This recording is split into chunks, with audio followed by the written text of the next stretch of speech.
우리에게 주시는 하나님의 말씀은 열왕기하 4장 23절부터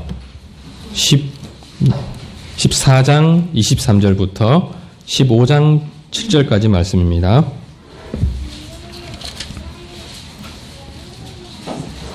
구약성경 587쪽 열왕기하 14장 23절부터 15장 7절에 있는 하나님의 말씀을 들으십시오.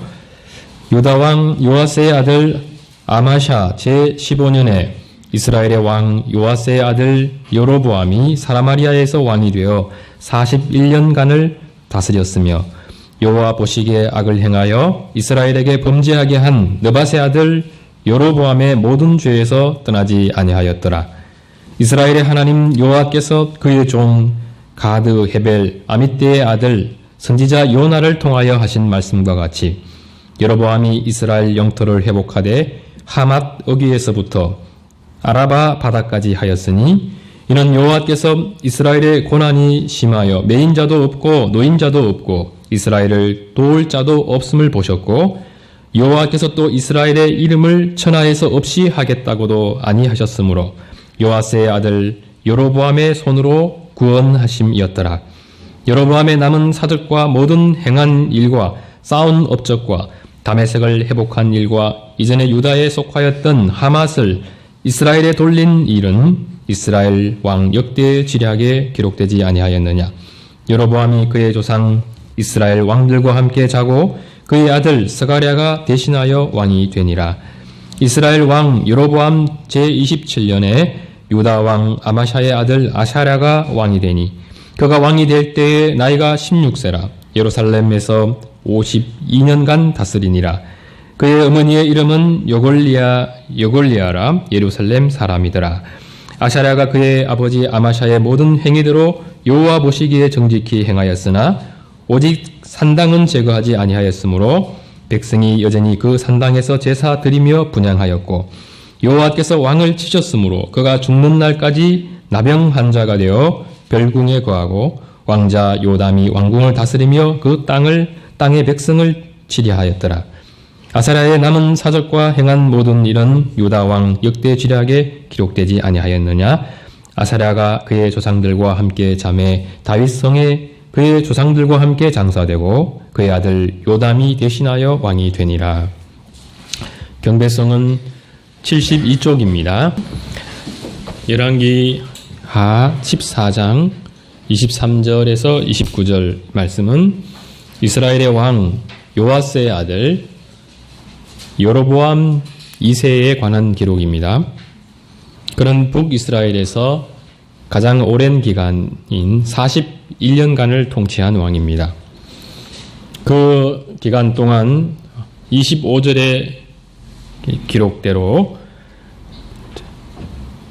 다윗 그 최고 전성기 때와 같은 그 영토 회복을 그가 이루어내게 됩니다.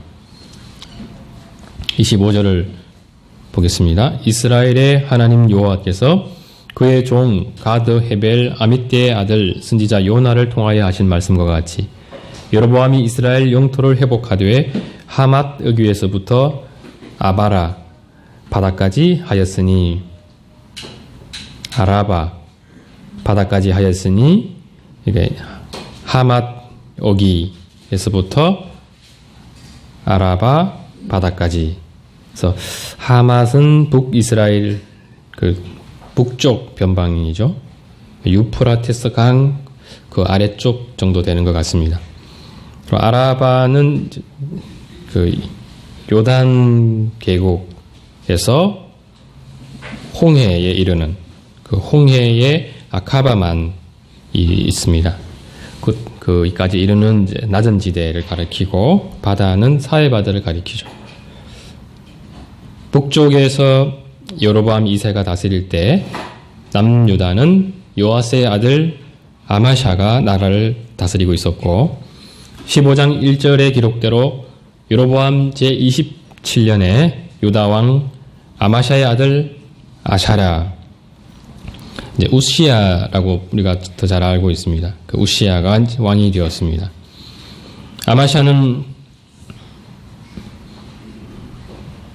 지난주에 살펴본 대로 에돔과의 전쟁에서 대성을 거두었지만 이스라엘 왕 요아스와의 전쟁에서 패했고 신하들의 반역에 의해서 죽임을 당하게 됩니다. 그 후에 아마샤의 아들 아샤랴가 등극하게 되는데 남유다는 이 아샤랴 때 또 한 번의 중언기를 맞게 됩니다. 열왕기서에는 기록되지 않았지만 역대하 26장을 보면 아샤랴가 왕 위에 오를 때 그 나이가 16세였습니다. 26장 5절은 이렇게 기록합니다. 하나님의 묵시를 받은 밝히 아는 스가랴가 사는 날에 하나님을 찾았고 그가 여호와를 찾을 동안에는 하나님이 형통하게 하셨더라. 아샤랴 이 시대에 남유다가 블레셋을 쳤고 또 구르 바알에 거주하는 아라비아 사람들 또 마온 사람들까지 쳤습니다. 그리고 암몬은 우시아에게 조공을 바쳤고 또 남유다가 매우 강성해서 그 이름이 애굽 변방까지 퍼졌다고 했습니다. 군사력을 보면 족장의 수가 2,600명이었고 모두 큰 용사라고 했습니다. 그리고 그들 시아의 군대가 30만 7,500명. 그런데다 주님의 또 도우심이 있어서 우시아의 군대는 더욱더 강성함을 얻게 되었습니다. 열왕기 14장 25절에서 여로보암이 회복한 땅이 하맛 어귀에서부터 아라바 바다까지라고 했는데 좀 더 정확히 말하면 여로보암 시대 북이스라엘은 그 하맛 어귀까지 회복했고 남유다를 치리했던 아샤랴가 아라바 바다 즉 애굽 변방까지 그 영토를 넓혔다 하는 것을 우리가 알게 됩니다. 여로보암이 41년 또 아샤랴는 남유다를 무려 52년간 통치하게 됩니다. 그들의 시대의 남과 북은 다윗과 솔로몬 시대의 버금가는 경제적 또 군사적 중원기를 누리게 됩니다. 그런데 놀랍게도 그 왕들에 대한 열왕기서의 기록을 한번 보십시오. 그냥 보면은 7절 이렇게 7절 이렇게 아주 짤막하게 기록되어 있는 것을 알 수가 있습니다. 북이스라엘의 왕 여로보암 2세에 관한 하나님의 평가는 사실상 하나밖에 없습니다. 24절이죠. 여호와 보시기에 악을 행하여 이스라엘에게 범죄하게 한 느밧의 아들 여로보암의 모든 죄에서 떠나지 아니하였더라. 그의 시대는 그는 경제적 또 군사적으로 중원기를 이뤘습니다. 그러나 이것이 여로보암의 치적과 무관한 것은 북이스라엘의 회복이 여로보암이나 그의 신하들의 그 애씀과 무관하기 때문입니다. 신자들의 삶이 그렇습니다. 승리 있게 하시는 분도 주님이시고 또 패하게 하시는 분도 주님이십니다. 여로보암이 아무리 나라를 잘 다스려도 주님께서 승리를 주시지 않으시면 그 승리의 열매가 나의 것이 될 수는 없습니다. 여로보암은 분명 하나님의 징계와 심판을 받아 마땅한 사람입니다. 그가 하나님 앞에 칭찬받을 만한 요소가 있어서 이스라엘이 번영을 누린 것은 아니었습니다. 그 이유를 26절, 27절은 다음과 같이 말씀합니다. 이는 여호와께서 이스라엘의 고난이 심하여 매인자도 없고 노인자도 없고 이스라엘을 도울 자도 없음을 보셨고 여호와께서 또 이스라엘의 이름을 천하에서 없이 하겠다고도 아니하셨으므로 요아스의 아들 여로보암의 손으로 구원하심이었더라. 주님께서 이스라엘을 여로보암의 손을 사용해서 구원하신 그 이유는 이스라엘을 불쌍히 여기셨기 때문이죠. 여로보암의 할아버지 여호아하스 시대 때 이스라엘은 아람 왕의 그 학대가 얼마나 심했던지 스스로의 힘으로는 도무지 구원의 길을 찾을 수가 없었습니다.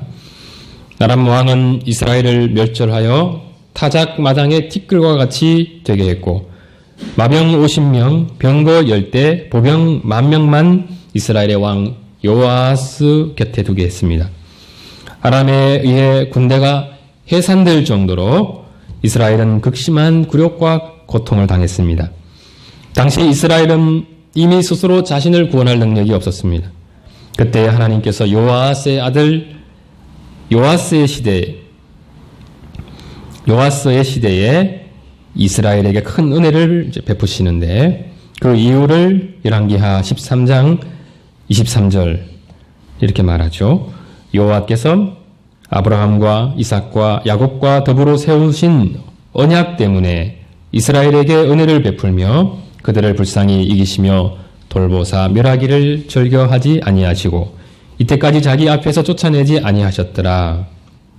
그렇게 베푸신 은혜가 요아스를 이어 여로보암 시대까지 이어지면서 아람에 의해서 거의 멸망 직전까지 갔던 북이스라엘이 기사회생했을 뿐만 아니라 다윗 시대의 전생기 때에 버금갈 만한 또 경제적 군사적 번영을 누리게 되었습니다. 이런 이스라엘의 모습을 보면서 우리는 하나님은 인과 응보의 하나님이 아니구나 하는 것을 아주 분명하게 알게 됩니다. 인과응보적 원리에 의하면 하나님 앞에 끝까지 회개하지 않고 돌아오지 않는 그 이스라엘은 그에 상응하는 하나님의 징계를 받아야만 하죠. 그러나 하나님은 죄에 대해서 징계하시는 분이시면서 동시에 언제든지 주님의 뜻을 따라서 긍휼을 베풀기도 하시고 여로보암 2세 시대처럼 이스라엘이 그토록 원했던 것을 가질 수 있도록 또 은혜를 베풀기도 하시는 분이십니다. 주님께서 이스라엘을 회초리로 때리시면서 동시에 또 그 상처를 싸매기도 하시는 그 이유는 하나님에게 있어서 이스라엘은 여전히 주님의 장자고 주님의 아들이기 때문입니다. 이스라엘을 향한 주님의 뜻은 아주 분명합니다. 14장 27절을 보겠습니다. 여호와께서 또 이스라엘의 이름을 천하에서 없이 하겠다고도 아니하셨으므로 지금은 이스라엘이 하나님에게서 멀어질 대로 멀어져서 천하에서 없이 하지 않으실 그 하나님의 약속에 겨우 기대어 있죠. 그러나 하나님께서 이스라엘과 맺으셨던 언약은 이거보다 훨씬 더 적극적이죠. 너희는 내 백성이 되고 나는 너희의 하나님이 되어 주겠다 하는 것이었습니다. 주님께서 이스라엘과 언약 맺으실 때 상당히 조건적 요소들을 강조하셨습니다. 너희가 내 말을 잘 들으면 복을 받고 그렇지 않으면 저주를 받는다고 했습니다. 그럼에도 변하지 않는 것이 있습니다. 그것은 하나님께서 아브라함과 야곱과 맺으신 언약 관계입니다. 창세기 17장 7절에서 18절은 이렇게 말씀합니다. 내가 내 언약을 나와 너 및 내 대대 후손 사이에 세워서 영원한 언약을 삼고 너와 내 후손의 하나님이 되리라. 내가 너와 내 후손에게 내가 거류하는 이 땅 곧 가나안 온 땅을 주어 영원한 기업이 되게 하고 나는 그들의 하나님이 되리라.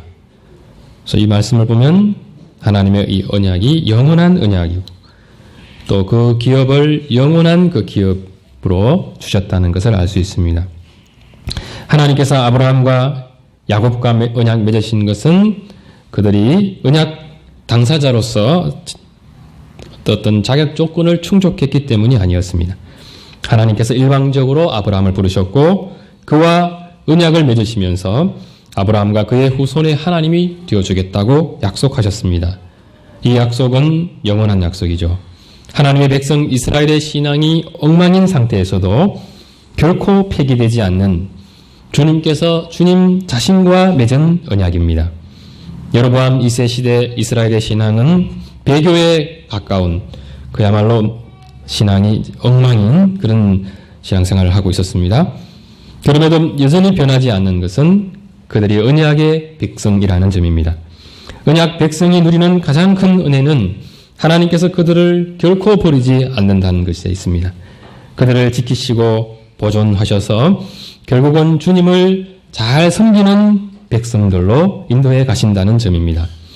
이러한 주님의 뜻을 이스라엘 백성들이나 오늘날 주님의 백성들인 우리는 아주 잘 생각할 수 있어야 됩니다.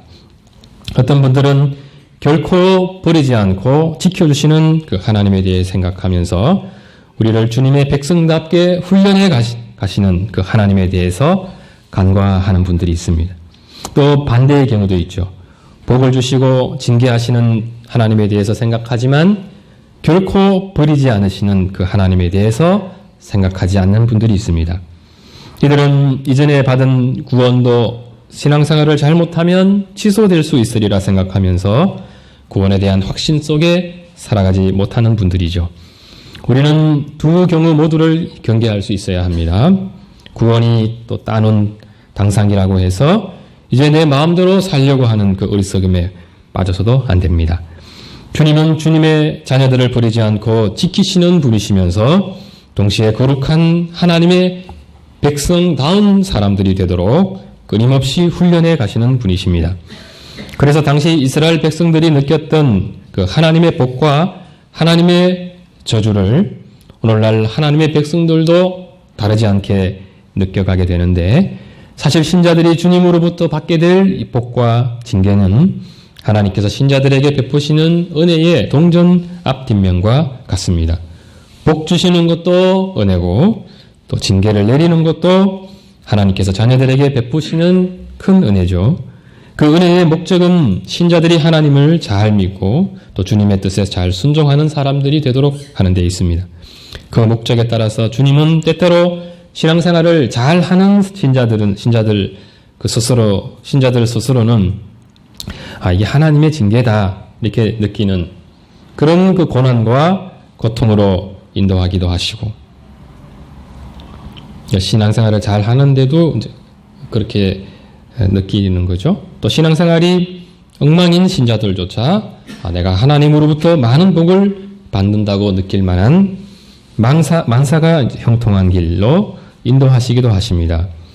그래서 사실 하나님이 어떤 분이신지를 우리가 점점 더 분명하게 깨달아가게 될 때 우리는 내가 지금 고난 받는다고 하나님의 은혜의 영역 밖에 있다고 생각하지 않게 됩니다.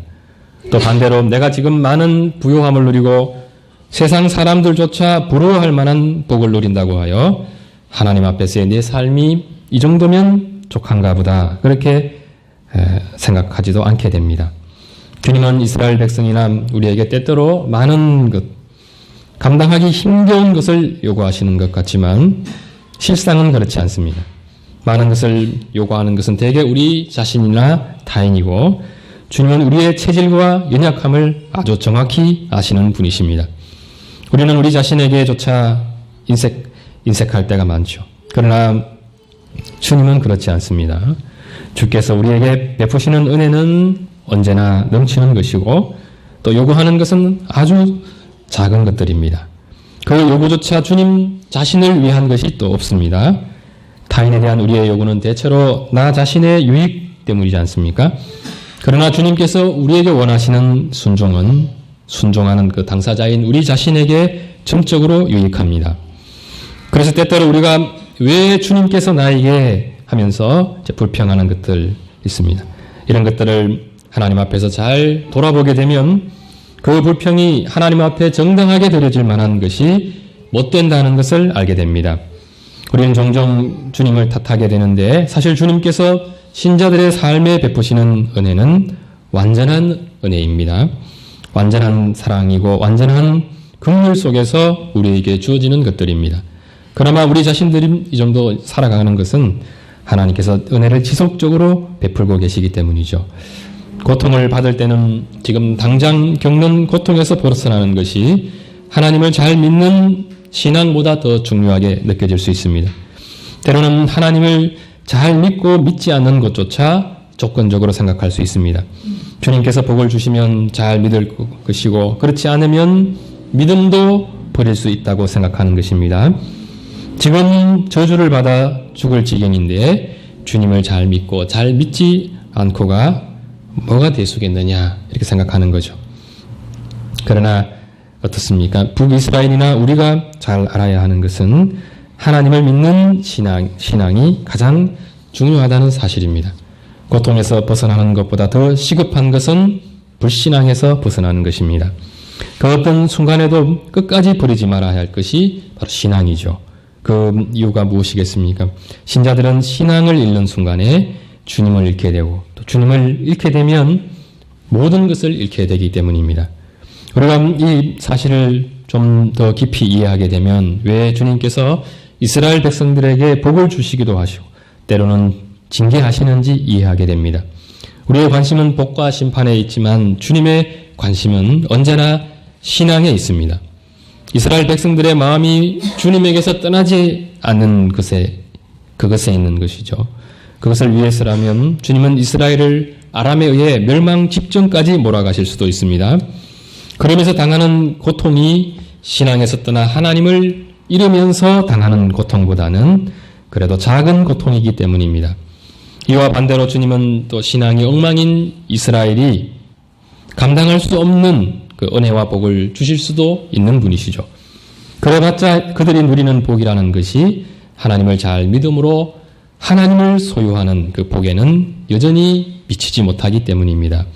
누구라도 하나님 앞에 그의 신앙이 정상적으로 나아가게 되면 이 세상이 목숨 걸고 추구하는 그런 복이라는 것이 아주 보잘것없는 것이라는 것을 알게 됩니다. 이 세상이 그토록 두려워하는 고통과 죽음조차 주님 안에서 누리는 그 평강과 마음의 부요함을 깨뜨릴 수 없다는 것을 깨닫게 되죠. 지금 여로보암 시대의 이스라엘은 신앙이 엉망임에도 주님의 은혜로 말미암아 많은 복을 받아 누리고 있는 때였습니다. 정상적인 신자들이라면 징계를 당한다고 하나님을 원망하지 않을 뿐더러 만사가 형통하다고 내 신앙이 잘 서 있다고 생각지도 않습니다. 이스라엘이 조금이라도 정상적인 모습을 지니고 있었다면 그들은 축복의 때에 더욱더 주님의 은혜에 감사하면서 자신들의 신앙을 깊이 돌아봤을 것입니다. 어떤 신자라도 하나님 앞에 자신을 진실하게 돌아보게 되면 내 죄가 여전히 내 앞에 있습니다. 내가 주께만 범죄하였나이다 하는 이 고백밖에 드릴 것이 없습니다.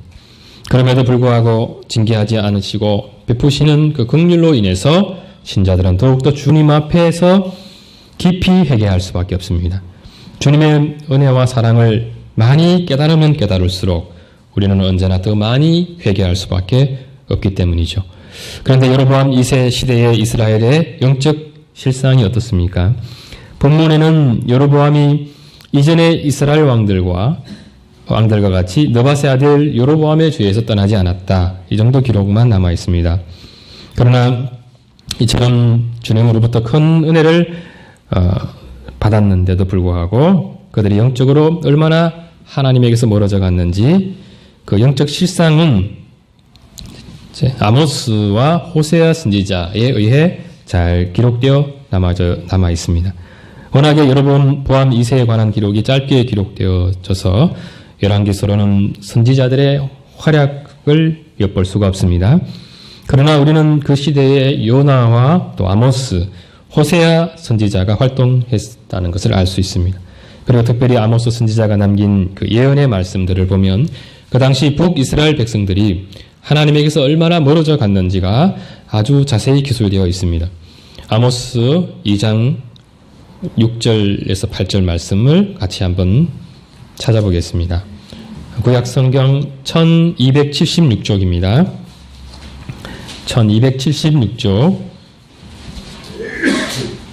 아모스 2장 6절에서 8절까지 말씀입니다.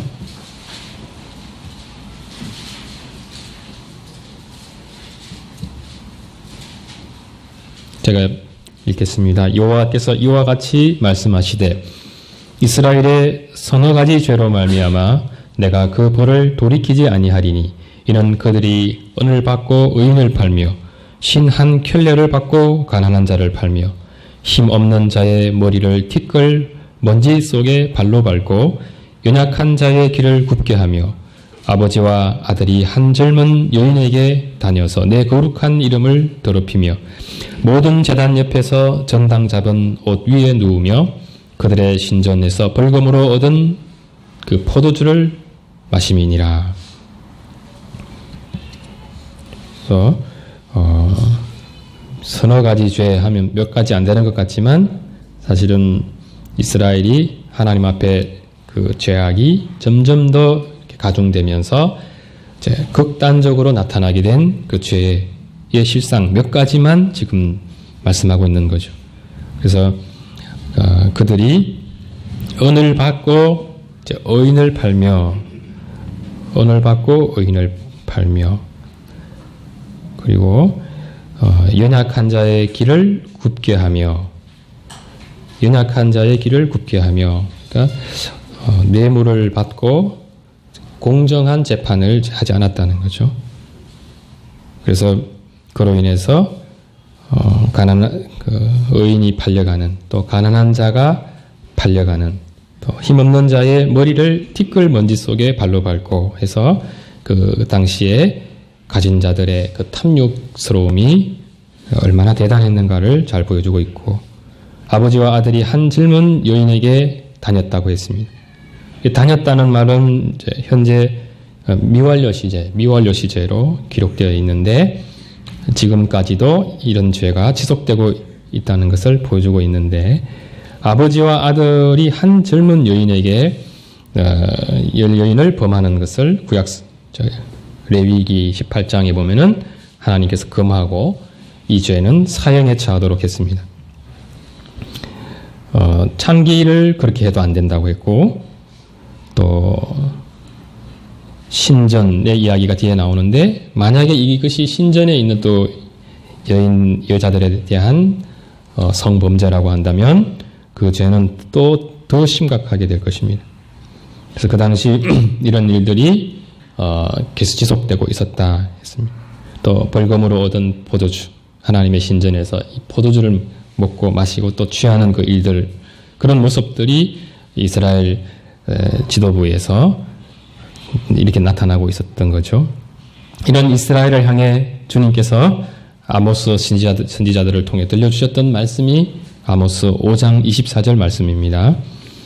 오직 정의를 물같이, 공의를 마르지 않는 강같이 흐르게 할지니라. 이스라엘 백성들에게 있어서 정의라는 것은 결국 그 하나님의 말씀을 가리킵니다.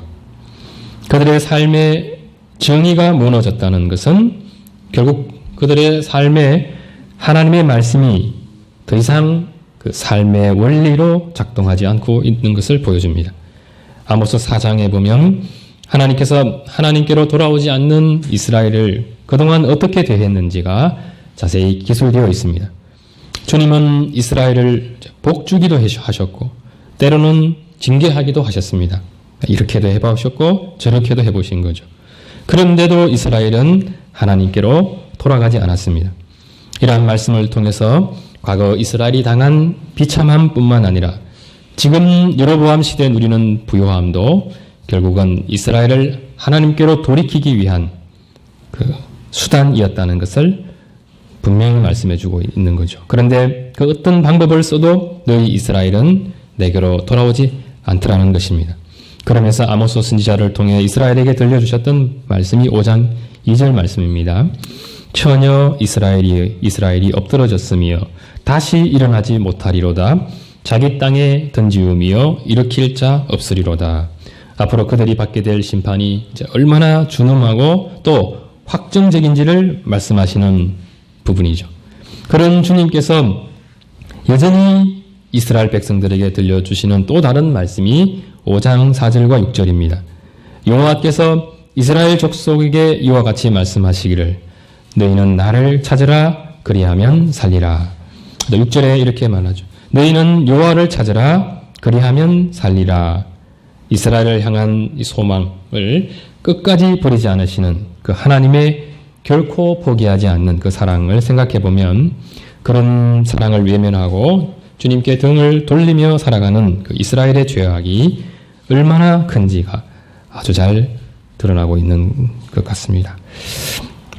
물론 겉으로 볼 때 지금 이스라엘은 엄청난 복을 누리고 있습니다. 그 복을 누리는 당대의 사람들은 아마도 그 복된 삶이 영원히 지속되리라는 그런 착각 속에 살았을 가능성이 높습니다. 그러나 고통의 때나 마음이 부요함으로 평화로울 때나 이스라엘은 여전히 영적 위기 속에 놓여져 있었고 북이스라엘 왕 여로보암 2세는 41년이라는 오랜 치리 기간 동안 이스라엘의 번영을 위해 많은 일을 했겠지만 그럼에도 하나님 앞에 그의 삶이라는 것은 여호와 보시기에 악을 행했다 하는 이 한 줄밖에 기록될 것이 없습니다. 이는 남유다 아세라 왕도 다르지 않습니다. 그의 시대 역시 북이스라엘과 대등한 경제적 군사적 부요함을 누리고 있었습니다. 여로보암 2세와는 다르게 그는 그의 아버지 아마샤의 모든 행위대로 여호와 보시기에 정직히 행했다는 평가를 받았습니다. 그러나 그 역시 오직 산당은 제거하지 아니하였으므로 백성이 여전히 그 산당에서 제사를 드리며 분향했다는, 그래서 그의 신앙 역시 그의 아버지와 마찬가지로 온전치 못했다 하는 이 한마디로 요약되는 삶이었습니다. 역대하 27장 19절에서 19절을 보면 그가 어떻게 해서 나병에 걸리게 되었는지가 자세히 기술되어 있죠. 나라가 강성해지고 있었고 또 그와 함께 그의 마음이 교만해지고 있었습니다. 그래서 여호와의 성전에 들어가는 일이 있었죠. 제사장만 향단에 분향을 할 수 있는 것이 하나님께서 모세를 통해서 주신 율법이었습니다. 근데 그 율법을 어기고 그가 분향하고자 했습니다. 제사장 아샤라가 제사장 80명까지 대동해서 왕의 뒤를 따라 들어가면서 왕에게 경고합니다. 여호와께 분향하는 일은 왕이 할 바가 아니요 오직 분향하기 위하여 구별함을 받은 아론의 자손 제사장들이 할 바니 성소에서 나가소서. 왕이 범죄하였으니 하나님 여호와께서 영광을 얻지 못하리이다. 이렇게까지 말했는데 마음이 높아졌던 그 우시아의 귀에 이런 주님의 말씀이 들리지 않았습니다. 자신은 왕이기 때문에 그 어떤 것에도 제재받지 않고 뜻대로 할 수 있으리라 생각했던 것 같습니다. 그는 자신의 손으로 향로를 잡아 직접 분향하려고 했고 자신의 옆에서 자기에게 경고하는 그 제사장을 향해서 막 화를 냈죠. 그런데 바로 그때 그 규례를 어긴 왕에 대한 하나님의 진노가 나타났습니다. 왕은 그 즉시 나병 환자가 되고 말았습니다. 그로 인해 다시는 여호와의 성전으로 나갈 수 없었고 왕궁에서도 떠나서 홀로 별궁에서 남은 생을 살아야만 했습니다. 죽어서도 그가 나병 환자라고 해서 왕들의 묘실에 안장되지 못했고 묘실에 접한 땅을 따로 구해서 그곳에 묻히게 됐죠. 그나마 역대기에는 아사랴 왕에 대한 조금은 더 상세한 내용이 기술되어 있습니다. 그러나 일왕기서 7절에 기술된 그에 대한 이 간략한 기록 기술은 그의 삶이 북이스라엘의 여로보암 2세만큼이나 하나님 앞에 의미 없는 삶이었음을 보여주기에 충분합니다. 우리 신자들의 삶이란 하나님 앞에 하루하루 계수되는 삶입니다. 이는 우리의 삶이 북이스라엘의 왕들과 같이 주님의 자녀고 왕같은 제사장들로서 아주 존귀한 삶이기 때문입니다. 그래서 하나님 앞에 의미 없는 삶이 있을 수가 없습니다. 참으로 주님 앞에 의미가 있어서 주님에게서 영광을 얻을 만한 그 삶을 우리가 살고자 한다면 그 삶은 반드시 주님을 믿고 주님의 뜻에 순종하는 삶이어야만 합니다. 우시아와 같이 52년을 주님의 자녀로 살았는데 그 평가가 고작 용두사미와 같은 신앙이었다고 한다면 이는 슬픈 일이 아닐 수 없습니다. 만일 오늘날 신자들의 삶이 성경에서 멀어지고 하나님 말씀에 철저히 의존되고자 하지 않는다면 우리 신앙은 이미 우시아가 갔던 길로 신속히 갈 수밖에 없다는 점을 늘 기억해야 할 것입니다. 신앙의 연륜이 쌓이고 세월이 갈수록 신자들은 자신의 연약함을 깊이 깨달아감과 동시에 주님을 전적으로 의존하는 삶으로 나가야만 합니다. 우리 자신이 주님을 전적으로 의존한다고 할 때 그것은 주님 한 분만을 사랑하고 사랑하는 것이고 주님 한 분으로 인해서 만족하며 기뻐할 수 있는 그 신앙과 또 그러한 신앙적 정서 속에 살아가는 것을 의미합니다. 오직 이것만이 참된 신앙의 열매다 하는 점을 우리가 잘 기억하고 때때로 우리 자신이 얼마만큼 풍성한 신앙적 열매를 맺고 있는지 하나님 앞에 하루하루가 계수될 만한 삶을 살아가고 있는지 잘 돌아볼 수 있었으면 좋겠습니다. 기도드리겠습니다. 걸어가신 하나님 아버지, 우리의 삶이 형통할 때나 징계를 받아 슬픔 가운데 있을 때나 그 모든 때가 주님의 은혜 안에 있는 때임을 잊지 않게 하여 주시옵소서. 이스라엘과 같이 주님 앞에 끝까지 완고하고 끝까지 회개하지 않는 죄악에 떨어지지 않도록 우리 자신을 쳐서 주의 말씀에 복종시켜 가는 일들을 잘 감당해 갈 수 있도록 도와주시옵시고 주님께서 주시는 은혜를 더욱더 힘입어 참으로 주님으로부터 영광을 얻을 만한 거룩하고 신실한 삶으로 주 앞에 하루하루가 계수될 만한 삶으로 나아갈 수 있도록 우리에게 필요한 은혜를 날마다 내려주시옵소서. 우리 자신을 주의 말씀으로 가르치는 일과 주 앞에 우리 자신을 세워 간절히 기도하는